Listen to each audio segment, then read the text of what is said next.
Assalamualaikum, selamat datang di YouTube channel gue, Yona Khairupan. Sekarang gue mau bahas gimana caranya pilih soft lens kalau mata lo itu sensitif atau mata lo tuh kering.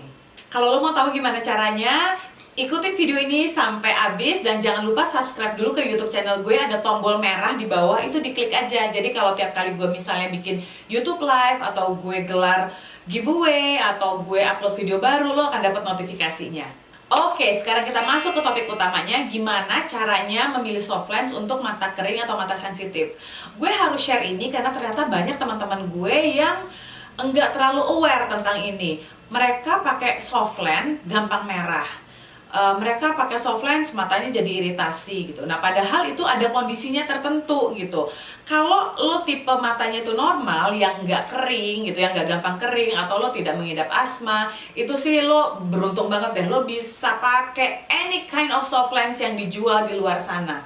Tapi kalau misalnya lo punya asma, nah biasa kalau asma itu kan dia akan mempengaruhi fungsi indera, biasanya ada yang larinya ke mata, ada yang lari ke telinga, ada yang lari ke hidung gitu. Nah kalau gue itu larinya ke mata. Mata gue tuh gampang kering. Ciri khasnya orang yang matanya itu kering itu adalah putih-putihnya ini kadang-kadang tuh agak kayak kuning gitu. Nah itu artinya matanya tipenya kering. Produksi air matanya tuh nggak banyak, padahal mah cengeng ya kita kalau nonton film sedih dikit mewek gitu. Tapi tipe matanya tuh kering gitu. Terus mata sensitif gitu ya, biasanya kalau misalnya kena sinar atau misalnya lo lagi ke tempat yang emang dingin banget itu langsung merah. Nah itu gue juga gitu. Terus gue malah yang lucunya kalau gue pakai kacamata, nah mata gue tuh lebih gampang merah ketimbang kalau misalnya pakai soft lens. Cuman kan gue nggak bisa sembarangan pakai soft lens dong gitu, karena kondisi mata gue itu. Gue pernah konsultasi ke khusus ke ophthalmologist yang emang khusus soft lens, dan gue itu konsultasi gue banyak nanya banget di sana. Nah ini yang mau gue share ke teman-teman semua ya, based on my condition. Semoga ini bisa membantu. Jadi kalau kita matanya kering atau kita matanya sensitif, kita tuh nggak bisa main sembarang beli soft lens. Yang harus kita lihat adalah water contentnya dulu, kandungan airnya. Mata kering atau mata sensitif kayak kita ini, kita hanya bisa, gue at least ya, gue udah buktikan kalau di gue hanya bisa pakai soft lens yang water contentnya itu sekitar 37% sampai 43%. 45% gimana? Kan ada. Lo coba aja, kalau bisa memang lo bisa di 45% berarti you are fine with that. Kalau gue udah pernah coba yang 45% itu nggak bisa, jadi tetap iritasi juga. Jadi kalau misalnya ada soft lens yang water contentnya 55%, 65% itu artinya termasuk tinggi. Tapi memang benar, banyak kekeliruan di luar sana, teman-teman gue, terutama teman-teman blogger yang bilang, dipikirnya kalau water contentnya tinggi itu artinya nggak akan bikin mata kering. Jadi gini loh, water content suatu soft lens itu menunjukkan bahwa si soft lens itu akan membutuhkan banyak air supaya dia bisa menempel dengan sempurna atau bekerja dengan sempurna di mata kita. Nah airnya itu didapat dari mana? Airnya itu didapat dengan menyerap air mata kita gitu loh. Jadi makanya kalau yang water contentnya tinggi itu akan membuat mata kita itu, buat mata yang kering atau mata sensitif kayak gue, itu matanya tuh akan menjadi merah, akan menjadi iritasi. Nah tapi kalau soft lensnya itu water contentnya sedikit, artinya dia hanya akan menyerap sedikit air mata kita, sehingga aman buat kita pakai. Gue biasanya pakai soft lens yang water contentnya 37% sampai 43% itu bisa bertahan sampai 12 jam lebih gitu loh. Tapi memang kalau misalnya keadaannya kering, itu gue tetes pakai obat tetes mata yang khusus untuk mata kering ya. Gue pakai Protagenta, itu yang dianjurin sama ophthalmologist gue. Lalu buat kita yang matanya sensitif, kita harus hati-hati juga nih memilih soft lens, karena ada kemungkinan kita akan ada reaksi alergi dari mata kita terhadap pewarna suatu soft lens.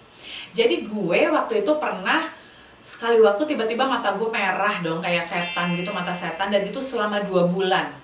Nah itu akhirnya gue konsultasi ke ophthalmologist yang spesialisasi di soft lens. Ternyata setelah dilakukan beberapa tes, mata gue itu alergi terhadap pewarna dari soft lens Korea. Jadi di situ dokter gue udah bilang, Yon berarti kamu nggak bisa ya pakai soft lens yang dari Korea gitu loh. Nggak tahu kenapa apa bedanya. Jadi gue sekarang sih agak-agak takut gitu kalau ada mau beli soft lens yang dari Korea. Biasanya sih beli yang dari Jepang gitu ya, atau tapi biasa selama ini sih gue katanya sih dari Jepang. Lalu soft lens apa yang biasanya gue pakai? Gue sih biasanya pakai X2. Ada juga ini number 7. Ada yang number 9 juga, Ice ya kalau nggak salah ya. Terus pokoknya semua soft lens asal bukan dari Korea yang water contentnya itu sekitar 37% sampai 43%. Duh, tiba-tiba blank.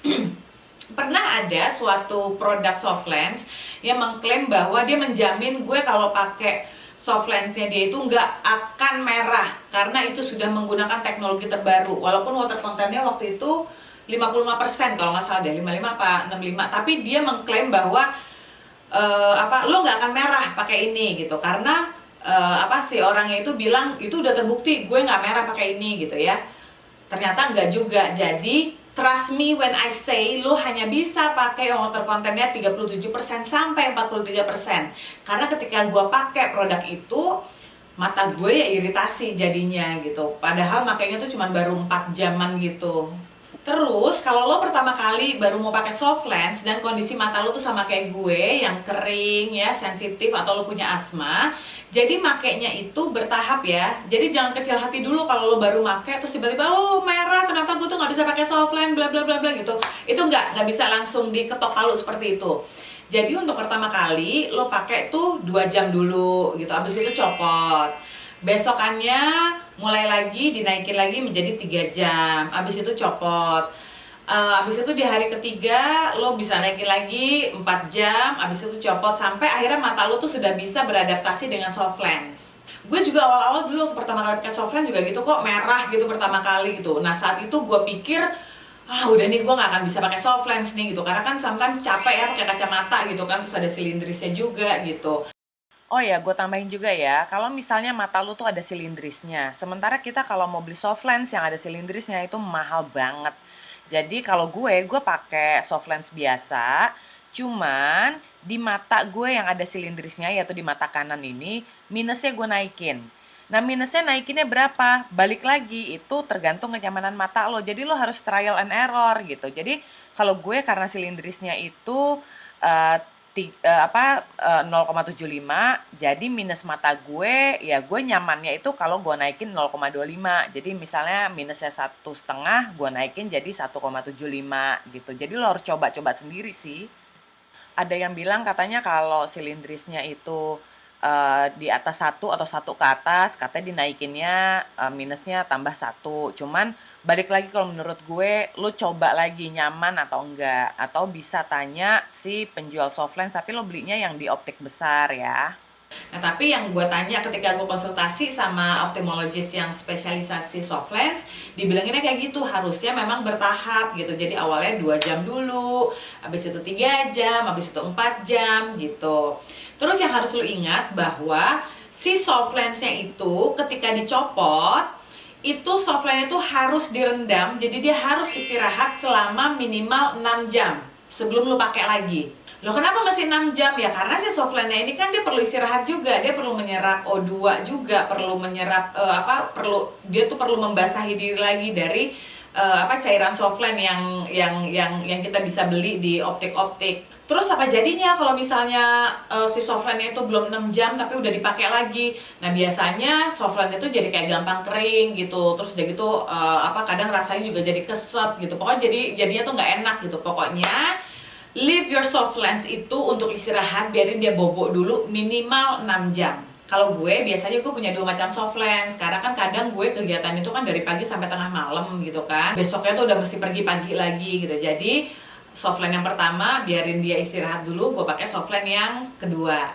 Oke, segitu aja sharing gue tentang soft lens untuk orang yang matanya kering atau matanya sensitif. Semoga ini memberikan pencerahan buat teman-teman semua. Semoga nggak ada yang bingung lagi gitu.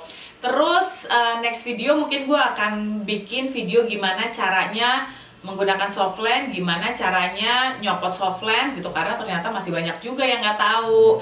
Nah, jangan lupa subscribe ke YouTube channel gue ini.